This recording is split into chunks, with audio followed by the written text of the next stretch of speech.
अस्सलाम वालेकुम स्टूडेंट्स। जो आज हम चैप्टर स्टार्ट कर रहे हैं दैट इज डबल एंट्री का चैप्टर। इसमें हम सीखेंगे कि हम हर ट्रांजैक्शन की double entry in language of debit and credit किस तरह से बनाते हैं। इसके लिए सबसे पहले you should understand that her transaction का हमेशा एक डुअल इफेक्ट होता है। दो इफेक्ट होते हैं। हम इस डुअल इफेक्ट को रिकॉर्ड करते हैं या तो डेबिट की फॉर्म में, डेबिट एंड क्रेडिट की फॉर्म में। ओके, सो कुछ ना कुछ डेबिट हो रहा होगा एंड कुछ ना कुछ क्रेडिट हो रहा होगा। सो डेबिट एंड क्रेडिट की लैंग्वेज में ट्रांजैक्शंस को जो हम रिकॉर्ड कर रहे हैं, ये debit and credit is basically the language. और ये किसकी लैंग्वेज है? ये अकाउंटिंग की लैंग्वेज है। ओके, इसमें हम 6 मेन हेड्स बना लेते हैं जिसकी हम नेचर याद रखेंगे डबल एंट्री बनाने के लिए।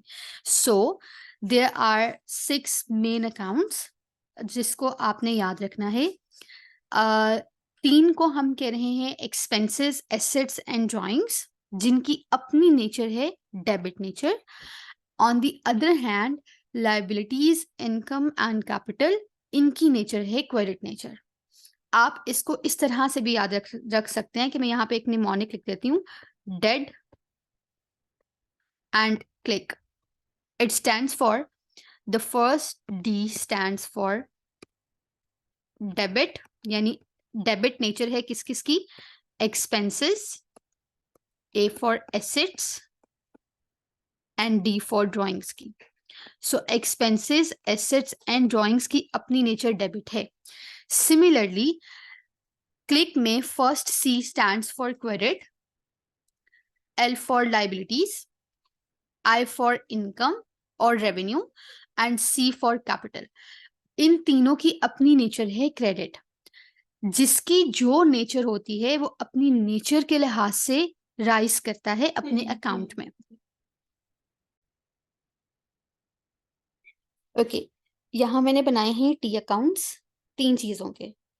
अगर हम सिर्फ अभी एक को देखें विच इज एसेट का टी अकाउंट, तो एसेट की जो लेफ्ट साइड है that is debit side and जो राइट साइड है that is credit side. This is left side जो डेबिट साइड है and this is right side जो क्रेडिट साइड है। क्योंकि एसेट की अपनी नेचर इज डेबिट, तो जब जब एसेट में राइज आएगा, इंक्रीज आएगा, तो हम इसको डेबिट करेंगे। जिसकी जो नेचर होती है वो अपनी नेचर के लिहाज से बढ़ता है एंड ऑपोजिट करने से वो रिड्यूस हो जाएगा। अभी मैं आपको कुछ देर में इसको समझाऊंगी कि इसका मतलब क्या है। ओके, सो इसी तरह एक्सपेंसेस में भी जब जब आपने इंक्रीज लाना है तो you have to do debit, क्योंकि इसकी नेचर डेबिट है। ठीक है, और इसको कम करने के लिए we will do credit. Similar for drawings, drawings में जब भी आपने इंक्रीज करना है तो you have to do debit, और डिक्रीज लाने के लिए आपको क्रेडिट करना पड़ेगा। सिमिलरली अगर हम लाइबिलिटीज, इनकम और कैपिटल के टी अकाउंट्स को देखें, तो लाइबिलिटीज, इनकम और कैपिटल की क्योंकि नेचर क्रेडिट है, तो इस क्रेडिट में इंक्रीज लाने के लिए हमें मजीद क्रेडिट करना पड़ेगा, बिकॉज क्रेडिट में हम क्रेडिट करेंगे तभी इसमें इंक्रीज आएगा, और क्रेडिट में हम डेबिट करेंगे तो वो कम हो जाएगा। ठीक है, सो लाइबिलिटीज को इंक्रीज करना है तो आप डेबिट करेंगे, एंड इनकम में इसीलिए मैंने क्रेडिट साइड पे ब्लैक एरोस लगाए हुए, और इनको रिड्यूस करने के लिए हमें इसमें डेबिट करना पड़ेगा। सो जिनकी नेचर क्रेडिट वाली है वो मजीद क्रेडिट करने से बढ़ते हैं और डेबिट करने से कम होते हैं। जिनकी नेचर डेबिट वाली है वो डेबिट करने से बढ़ते हैं और क्रेडिट करने से कम होते हैं। Please keep this in your mind before we actually start practice of transactions in terms of double entry. आपको ये समझ होगी तो फिर ही आप उसको डेबिट क्रेडिट कर सकते हो। ऑल्सो यहाँ पे मैंने ये चीज लिख भी दी है। मैंने आपको ये बताया था अकाउंटिंग इक्वेशन पढ़ाते हुए कि अकाउंटिंग इक्वेशन आप इसलिए समझ रहे हैं because this is the basis of double entry. आज हम देखने लगे हैं कि किस तरह से, फॉर एग्जाम्पल वो ट्रांजैक्शन जिसका हम अकाउंटिंग इक्वेशन पे इम्पैक्ट डालते थे वो मैं यहाँ पे दोबारा लिखती हूँ, investment of $500 into the business. Accounting equation पे जब हम इम्पैक्ट डालते थे तो हम इसको करते थे कि अच्छा इन्वेस्टमेंट आई है 500 की, it means asset side increase हो गई, एंड क्योंकि ओनर इन्वेस्ट कर रहा है तो हमारी special kind of liability towards owner increase हो रही है, तो हम कैपिटल इंक्रीज कर देते हैं। सो आप एसेट्स इंक्रीज करते थे let me right it over again. आप लोग क्या करते थे, आप एसेट्स इंक्रीज करते थे बाय 500 एंड साथ ही साथ आप कैपिटल इंक्रीज करते थे बाय 500। जब आपने इसको डबल एंट्री में कन्वर्ट करना है तो यू विल से कि एसेट में इंक्रीज आ रहा है। अब आपने इंक्रीज को इस तरह से नहीं करना, एसेट में इंक्रीज लाना मींस एसेट बिकॉज अपनी नेचर में डेबिट डेबिट नेचर रखता है ना, तो इसमें इंक्रीज करने के लिए हम 500 क्या करेंगे, डेबिट कर देंगे एसेट को 500 से।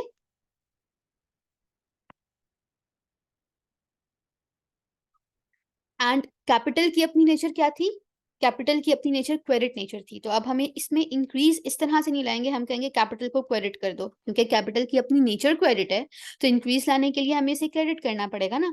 सो हम क्रेडिट कर देंगे capital with the same amount of 500। So हमारी डबल एंट्री बन जाएगी asset to capital, debit and credit. इस डबल एंट्री को हम इस तरह से भी बोलते हैं, asset to capital. When I say asset to capital it does mean that asset debit हो रहा है और कैपिटल क्रेडिट हो रहा है, सही है।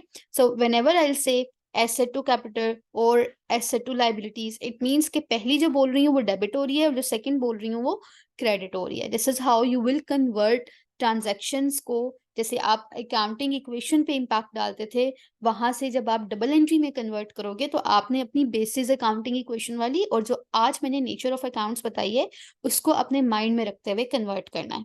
Let's see the next example. For example business ने बोरिंग की है, लेट्स से $150 की, ठीक है। अब इस $150 की बोरिंग से अकाउंटिंग इक्वेशन पे आप लोग क्या इम्पैक्ट क्रिएट करते थे। मैं बार बार अकाउंटिंग इक्वेशन को इसलिए रेफर कर रही हूँ because this is very first day of you understanding double entry. आपको अगर डायरेक्ट डबल एंट्री पे जंप करवाऊंगी तो शायद इतने अच्छे से समझ ना आए, तो इसको अकाउंटिंग इक्वेशन के माइंड से सोचें। जब बिजनेस बोरो करता था तो आप एसेट्स वाली साइड को बढ़ाते थे और लाइबिलिटीज भी बढ़ा देते थे, क्योंकि बिजनेस ने फ्यूचर में रीपे करना है उस पैसे को। आज मैं जस्ट ये कह रही हूँ कि एसेट्स में अगर इंक्रीज आ रहा है तो उसको इंक्रीज ना लिखो, उसकी जगह पे आप लिख दो कि एसेट डेबिट हो गया है। और लाइबिलिटी में इंक्रीज आ रहा है उसको इंक्रीज ना लिखो, उसको कन्वर्ट कर दो क्रेडिट में, क्योंकि लाइबिलिटीज की अपनी नेचर क्रेडिट है, तो उसमें इंक्रीज लाने के लिए आपको क्रेडिट करनी पड़ेगी liabilities. Let's see the next one. अगर बिजनेस ने फर्नीचर बाय किया है 400 ऑन क्रेडिट, तो आप क्या करते थे अकाउंटिंग इक्वेशन पे, एसेट्स इंक्रीज करते थे जिसमें फर्नीचर आ जाता था, प्लस क्रेडिट पे अगर हम परचेज करें किसी सप्लायर से तो हमारे ट्रेड पेबल्स जनरेट हो जाते हैं, जो कि इटसेल्फ एक लायबिलिटी है, ठीक है, वो भी इंक्रीज हो जाती है 400 की। आज आप एसेट्स में इंक्रीज इस तरह से नहीं लिखेंगे, एसेट्स में इंक्रीज को तो हम डेबिट कहते हैं तो आप इसको डेबिट लिख देंगे और लायबिलिटी में इंक्रीज को आप क्रेडिट लिख देंगे। Similarly the next one, wages and salaries payment of 200, आप इसकी पेमेंट करें, एक्सपेंस की पेमेंट करें बेसिकली। सो हम क्या करें, हम wages and salaries expense increase करते थे कैपिटल में जाके। इंक्रीज करना मतलब कैपिटल में से रिडक्शन करना, बिकॉज हमने ये सीखा था कि प्रॉफिट और loss ultimately becomes the part of capital, तो इनकम और एक्सपेंसेस नेट ऑफ भी कैपिटल में होंगे अकाउंटिंग इक्वेशन में, सही है। लेकिन यहाँ पे अब हम कैपिटल को हिट नहीं करेंगे, अकाउंटिंग इक्वेशन में तो हम जो डिडक्शन कराते थे उस चीज की वो एज एन एक्सपेंस ही डिडक्शन कराते थे ना। क्यों करवाते थे कैपिटल में से, क्योंकि अकाउंटिंग इक्वेशन में we had only 3 elements, assets liabilities and capital, हमारे पास एक्सपेंस का कोई अलग से हेड था नहीं, तो हमें अल्टीमेटली कैपिटल का पार्ट बनाने के लिए इसमें से माइनस करते थे। व्हाइल डूइंग डबल एंट्री हम एक्सपेंस को अलग से आइडेंटिफाई करेंगे, अलग से रिकग्नाइज करेंगे। सो विल डू कि हमारा एक्सपेंस इंक्रीज हो गया बाय 200, और क्योंकि आप पेमेंट कर रहे हो तो कैश एक और एसेट डिक्रीज हो जाएगा 200 का। अब आप इसको जब डबल एंट्री में कन्वर्ट करोगे कि तो एक्सपेंस का बढ़ना इज डेबिट, क्योंकि एक्सपेंस की अपनी नेचर डेबिट है, और कैश का आउटफ्लो मींस कैश कम होना। और अगर आपने एसेट को कम करना है तो आपको, क्योंकि वो उसकी नेचर तो डेबिट है ना, तो उसमें कमी लाने के लिए आपको क्रेडिट करना पड़ेगा, तो कैश आपका क्रेडिट हो जाएगा with the same amount. Understood? Okay, next देखिए, एक इम्पॉर्टेंट चीज जो आप लोगों को याद रखनी है और रखनी भी चाहिए कि जब जब आप इन्वेंट्री को परचेज करते हो तो ये आपका एक रूटीन एक्सपेंडिचर होता है, ठीक है, क्योंकि इन्वेंट्री की benefit consumption in the long run नहीं होती। लेट से आपने इस साल इन्वेंट्री परचेज की, आप मैक्सिमम नेक्स्ट ईयर तक उस इन्वेंट्री को सेल कर दोगे, क्योंकि इन्वेंट्री आपने परचेज ही किस मकसद के लिए की है, फॉर रीसेल पर्पस के लिए की है।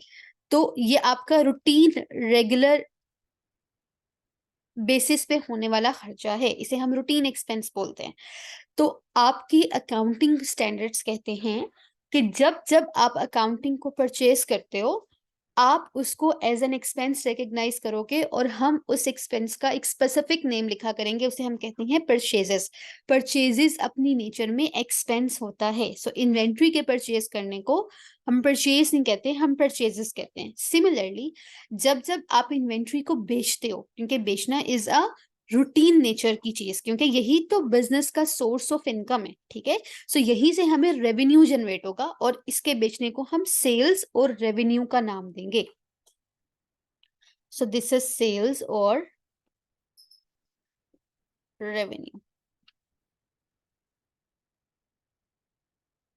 अगर एक एग्जांपल में मैं लिखूं कि इन्वेंट्री बाय की है $500, तो इन्वेंट्री को परचेज करना means business is incurring an expenditure, जिसको हम नाम दे रहे हैं परचेजेस का।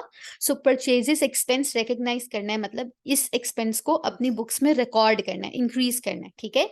तो हमारा परचेजेस एक्सपेंस इंक्रीज हो जाएगा। ऑल्सो अगर आपको ट्रांजैक्शन में ये नहीं मेंशन कि ये कैश बेसिस पे आपने परचेज किया है या क्रेडिट बेसिस पे, तो नॉर्मल जो आपकी अजम्पशन होगी वो क्रेडिट बेसिस पे होगी। यानी अगर कुछ भी मेंशन नहीं है कैश और क्रेडिट, तो आप सपोज करोगे कि वो ट्रांजैक्शन क्रेडिट बेसिस पे हुई है। और अगर क्रेडिट बेसिस पे हुई है तो बिजनेस ने कल को प्रीपे करना उस सप्लायर को जिससे इन्वेंट्री परचेज की है। इट मीन्स कि ट्रेड पेबल्स को वो अपनी बुक्स में रिकग्नाइज करेगा, जिसे हम कहते हैं, जो कि वन काइंड ऑफ लाइबिलिटी है, करंट लाइबिलिटी है। सो लाइबिलिटी जनरेट हो जाएगी और परचेजेस एक्सपेंस हम रिकग्नाइज कर लेंगे। Because purchases is an expenditure, इसमें increase is debit for you और लाइबिलिटी में increase is credit for. So purchases debit हो जाएंगी और ट्रेड पेबल्स आपका क्रेडिट हो जाएगा। मूविंग नेक्स्ट, इसी तरह अगर आपने इन्वेंट्री को सेल किया है 900 में, तो आपको तो आगे नहीं बताया कि कैश बेसिस पे सेल किया है या क्रेडिट बेसिस पे सेल किया है। तो आप हमारी नॉर्मल अजम्पशन हर ट्रांजैक्शन में अगर कुछ मेंशन नहीं है तो इट्स क्रेडिट। इन्वेंट्री सेल कर दिया तो हमें फ्यूचर में रिसीव होने हैं पैसे। अगर हमें कस्टमर से पैसे रिसीव होने हैं क्योंकि हमने उसको एक ऐसा आइटम बेचा जो कि हमारा रूटीन का पार्ट है, जिसे हम बेचते हैं, जो हमारा नॉर्मल कोर्स ऑफ बिजनेस है, जो हमारी मेन स्ट्रीम ऑफ रेवेन्यू है, तो उससे जनरेट होने वाले कस्टमर्स को हम रिसीवेबल्स कहते हैं, क्योंकि हमने उनसे we have a right to receive cash from them in future, इसीलिए वो हमारे ट्रेड रिसीवेबल्स हैं। उन्हें हम ट्रेड डेटर्स भी कह देते हैं और ये हमेशा कस्टमर से जनरेट होते हैं, ट्रेड डेटर्स। तो एक तो आपके रिसीवेबल्स बढ़ जाएंगे, यानी रिसीवेबल्स बढ़ जाएंगे। Receivable is current asset, asset is debit nature, increase लाना है हम इसे डेबिट करेंगे। सो रिसीवेबल्स हमारा डेबिट हो जाएगा 900 से। सिमिलरली इस इन्वेंट्री को बेचने से आपके पास एक इनकम भी आई है, आपने रेवेन्यू भी अर्न किया है, तो आप रेवेन्यू को रिकॉर्ड करेंगे। रेवेन्यू में आपका इंक्रीज आएगा, लेकिन डबल एंट्री की फॉर्म में हम इस इंक्रीज को क्या कहेंगे कि ये रेवेन्यू हमारा क्रेडिट हो गया। When we say revenue is credit और sales is credited, it means कि आपने सेल्स इंक्रीज कर दी है, क्योंकि सेल्स की अपनी नेचर भी क्रेडिट है ना। ये किससे बिलोंग करता है? क्लिक में इनकम से बिलोंग करता है, ठीक है। सेल्स, रेवेन्यू और इनकम एक ही चीज है। सो इसकी अपनी नेचर क्रेडिट है। सो इसमें इंक्रीज लाने के लिए हम फर्दर क्रेडिट करेंगे। सो हमारी डबल एंट्री हो जाएगी receivables to sales. This is very important double entry, ठीक है। हम प्रैक्टिस करने जा रहे हैं क्वेश्चन 1 की। क्वेश्चन 1 में आप देखें कि आपने ऑफिस इक्विपमेंट बाय किया है फ्रॉम DI6 लिमिटेड। अब मैं इंक्रीज डिक्रीज इस तरह मेंशन नहीं करूंगी, अब डायरेक्टली हम डेबिट क्रेडिट की फॉर्म में बात करेंगे। Office equipment is an asset, आपने बाय किया। हम हमेशा बिजनेस की परस्पेक्टिव से सोचेंगे। बिजनेस के पास ऑफिस इक्विपमेंट आया यानी एसेट आ गया, तो हम डेबिट कर देंगे। DI6 लिमिटेड से परचेज किया है, इट मींस कैश और क्रेडिट बेसिस तो मेंशन नहीं थी, तो क्रेडिट बेसिस ही होगी। बिजनेस की फ्यूचर में लायबिलिटी होगी कि वो रीपे करेगा DI6 लिमिटेड को, क्योंकि DI6 लिमिटेड से परचेज किया है। सो DI6 limited is basically is a trade payable. अगर मैं इसको यहाँ पे लिखूं तो ये ट्रेड पेबल है जिसको बिजनेस ने फ्यूचर में पे करना है। तो हम डबल एंट्री करेंगे, debit office equipment and credit होना चाहिए थे हमारे पेबल्स। अब जब पेबल का एक स्पेसिफिक नेम है, जिस पार्टी से परचेज किया था उसका नाम आपको बताया हुआ है, तो आप उस पार्टी का नाम भी क्रेडिट कर सकते हैं, और उस पार्टी का नाम लिखने का मतलब यही है कि ये इटसेल्फ ट्रेड पेएबल है। सही है। So this is office equipment to payable, but payable कौन है? DI6 limited. So double entry बन जाएगी office equipment to DI6 limited. See the next one, proprietor means owner, they have paid a creditor. एक trade supplier था, trade payable था, जिसकी तरफ liability थी सी जॉन्स। जब हम पेएबल को पे कर देते हैं तो उसकी तरफ हमारा जो पेएबल है वो खत्म हो जाएगा, क्योंकि हम लोग पे कर चुके हैं, लायबिलिटी नो मोर एग्जिस्ट। और जिस फॉर्म में पे किया है, लेट्स से कैश की फॉर्म में पे किया है, तो कैश क्रेडिट हो जाएगा। सही है।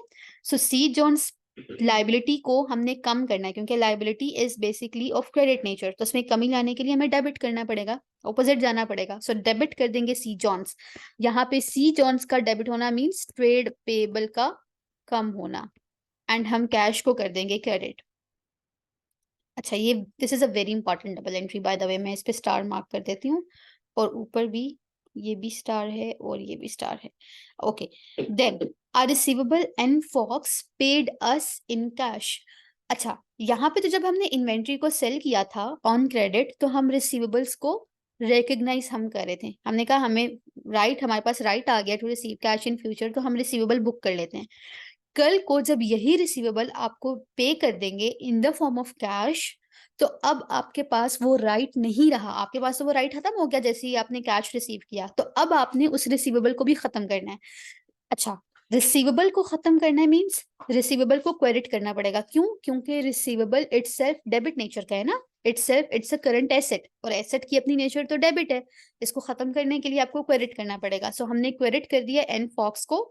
इसको क्रेडिट करने का मतलब है कि हमने ट्रेड रिसीवेबल को कम कर दिया। यहाँ पे N Fox as a trade receivable है, ठीक है। Why we are writing names? Because जब हमारे पास नेम्स होते हैं तो हम उस पार्टी के नेम से रिसीवेबल्स और पेएबल्स रिकॉर्ड करते हैं, और जब हमने उससे पैसे रिसीव कर लिए, रिसीवेबल खत्म कर दिया, तो हमारे पास क्या आया होगा? देखें यहाँ पे फोकस करें ट्रांजैक्शन पे, दिस इज कैश, हमने कैश रिसीव किया होगा। सो डेबिट कर देंगे कैश, यानी हमारे पास एक एसेट आया और एक एसेट चला गया। जो एसेट आया उस एसेट के नाम से हमने उसे डेबिट कर दिया, विच इज कैशियर, और जो एसेट चला गया उस एसेट को हम खत्म करने के लिए हमने क्रेडिट कर दिया। करंट एसेट है आपका। देन देखें, repaid part of loan from P Exeter by cheque. Okay, P Exeter से बिजनेस ने लोन लिया हुआ था, आज उसको रीपे करें in the form of cheque. तो P Exeter loan itself is a liability. जब आपने पेमेंट कर दी तो लायबिलिटी खत्म, आपने लोन को डेबिट करना है, यानी कम कर देना है। P Exeter loan is debited. और आप जब जब पेमेंट करते हो थ्रू चेक, तो तब आप क्रेडिट आपका या तो कैश होगा या बैंक होगा, क्योंकि चेक के फॉर्म में पेमेंट कर रहे हो तो क्रेडिट आप कर दोगे बैंक को। अंडरस्टूड? देन आप कह रहे हो कि आपने जो परचेज किया था ऑफिस इक्विपमेंट, वो आज आप रिटर्न कर रहे हो DI6 लिमिटेड को। तो DI6 लिमिटेड से जब हमने ऑफिस इक्विपमेंट परचेज किया था, तो हमने क्रेडिट पेबल जनरेट कर दिया था DI6 लिमिटेड के साथ। आज जब हम उसको वापस करें चीजें कि हमें नहीं चाहिए, तो हम वही पेबल कम कर देंगे, क्योंकि जो चीज हम रिटर्न कर रहे हैं उसके अगेंस्ट हम पेमेंट क्यों करेंगे। तो हमने जब उसका पहले पेबल रिकॉर्ड किया हुआ था, खड़ा स्टैंड करवाया हुआ था, वो आज हम खत्म कर देंगे, डेबिट कर देंगे DI6 लिमिटेड को, यानी ये एज अ पेबल। ये याद रखिएगा, दिस इज वेरी इंपॉर्टेंट। जब तक आपको उसकी नेचर नहीं पता होगी, आपको समझ नहीं आएगी कि डेबिट क्रेडिट क्यों हो रहा है। पेबल कम होना था, इसलिए मैंने DI6 लिमिटेड को डेबिट कर दिया है। यहाँ पे DI6 limited is representing as trade payable, ठीक है, जो कि एक लायबिलिटी है जिसको खत्म करने के लिए हम डेबिट करेंगे। और ऑफिस इक्विपमेंट अब हमारे बिजनेस के पास नहीं रहा, हमने तो रिटर्न कर दिया ना, तो हम क्रेडिट कर देंगे office equipment. This was an important, very important double entry, और ये भी बहुत इंपॉर्टेंट डबल एंट्री थी। स्टार मीन्स के they are frequently tested in your exam, in your final exam. Okay, then a receivable, again एक receivable ने हमें दोबारा चेक के थ्रू पेमेंट कर दी है, तो हम डेबिट कर देंगे अब बैंक को, क्योंकि चेक के थ्रू पेमेंट आई है। और N Lean is no more a receivable for us, means for a business, तो हम क्रेडिट कर देंगे एन लेन को। Then bought motor van by cash, motor van हमने परचेज किया, बिजनेस ने परचेज किया, तो मोटर वैन इंक्रीज हो जाएगी, मींस आप डेबिट कर लोगे मोटर वैन को, और कैश आप क्रेडिट कर दोगे। Then we are doing the last question, which is question number 2 for more practice. मैं कुछ क्वेश्चंस अपलोड भी कर दूंगी on the portal so that आप उसको खुद से प्रैक्टिस कर सको और डबल एंट्री हमारा चैप्टर वाइंड अप हो जाएगा। Let's see the next examples. आपने कहा है purchase of items for resale. मैं इन्वेंट्री कहूँ, गुड्स कहूँ या आइटम्स फॉर रीसेल पर्पस कहूँ, बात एक ही है, परचेजेस आएंगे, ठीक है। तो डेबिट आप परचेजेस कर दोगे, क्रेडिट आप कैश कर दोगे क्योंकि कैश बेसिस पे आपने इसको परचेज किया है। Then payment of quarterly rates by cheque. Quarterly rates is an expenditure, ठीक है। तो आप डेबिट कर लो एक्सपेंस को रिकग्नाइज करने के लिए, और बैंक को क्रेडिट कर लो। जब एडिशनल कैपिटल आपके पास आएगा बाय दी ओनर बिजनेस में, तो हम बिजनेस के पॉइंट ऑफ व्यू से क्या डबल एंट्री बनाएंगे कि बिजनेस के पास कैश आ गया और कैपिटल भी इंक्रीज हो गया, ठीक है। लायबिलिटी टुवर्ड्स ओनर इंक्रीज हो गई है। So debit cash and capital में इंक्रीज लाने के लिए credit capital. Then payment of wages in cash. Wages is an expense, आप डेबिट कर दो wages expense which is salary expense and credit is cash. Cash receipts for sales, यानी आपने sales की है ऑन कैश बेसिस, तो debit cash and credit sales. Purchase of typewriters by cheque. आपने typewriters is a kind of non current asset जिसे purchase किया है, तो debit typewriters, credit bank. This is very important double entry जो आप first time कर रहे हो। Cash withdrawn from business bank by the owner. Okay जब जब ओनर विड्रॉ करता है तो वो अगर वो अपने पर्सनल यूज के लिए करे, यहाँ पे नहीं लिखा तो विल अज्यूम की पर्सनल बेसिस पे है, पर्सनल यूज के लिए, तो उसको हम कहते हैं ड्राइंग्स। ड्राइंग्स की डेड याद करें, उसमें last one was drawings. Drawings itself is a reduction in capital, और ड्राइंग्स को हम सेपरेटली रिकॉर्ड करते हैं डबल एंट्री, और इसकी अपनी नेचर डेबिट होती है। सो इसको हम रिकॉर्ड करेंगे, डेबिट ड्राइंग्स करेंगे, और क्योंकि बिजनेस बैंक से कैश विड्रॉ किया है तो कैश क्रेडिट हो जाएगा, अब हमारे वो बिजनेस बैंक में नहीं रहा, ठीक है। Cheque receipts for sales, again sales हुई हैं चेक बेसिस पे, तो debit bank credit sales. Sales हम क्यों क्रेडिट करें, ये इंपॉर्टेंट है, इसको याद रखिएगा इस डबल एंट्री को प्लीज, क्योंकि सेल्स इज एन इनकम, तो इसको रिकॉर्ड करने के लिए आप क्रेडिट करोगे। Then payment for the goods for resale by cheque. आपने वो गुड्स जो परचेज की थी क्रेडिट बेसिस पे, आज आप उसकी पेमेंट कर रहे हो बाय चेक, क्योंकि ये पेमेंट की ट्रांजेक्शन है, तो पेमेंट के लिए आप क्रेडिट कर देंगे बैंक, क्योंकि चेक के थ्रू पेमेंट कर रहे हो। एंड अब वो पेबल जो पहले आपका पेबल था, पहले आपने उसको पे करना था, आज जब पेमेंट कर दिया तो वो नहीं रहेगा, तो इस पेबल को कम करने के लिए, लाइबिलिटी को कम करने के लिए debit. So debit payable credit bank. Then electricity bill की पेमेंट है by cheque, so credit bank हो जाएगा, और डेबिट इलेक्ट्रिसिटी बिल एक्सपेंस हो जाएगा, so it will be electricity bill expense to bank. This is it for today, and we'll do further more practice in next class. That would be the last class of chapter number 3. I'll upload some questions for chapter 3. You have to practice them. Thank you so much, students. See you tomorrow. Allah Hafiz.